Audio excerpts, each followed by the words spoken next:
بله بفرمایین. بله بفرمایین. سلام علیکم و رحمت الله و برکاته. علیکم السلام و رحمت الله و برکاته برادر عزیزم. بخیر باشین. شما صحت دارین؟ بفرمایید.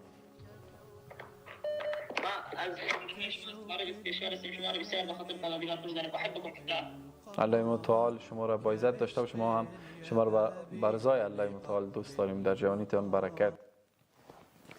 الله متعال میخوایم که شما آدم را زیاد کنه و از شر بدی، از شر مصد کنندگان، از شر عین کنندگان، از شر هر بدی شما را حفظ کنه و برکت به جوانیتان، به ایمانتان و عمرتان بیندازد. الهی آمین. الهی آمین. الله متعال شما را از شر دشمنان انسی و جنی محفوظ بداره و آخرتتان با سعادت باشه برادر عزیزم.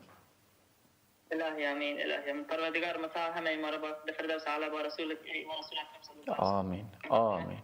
آمین. سربلند. سوال نداشتم، فقط اینکه با شما حرف بزنم.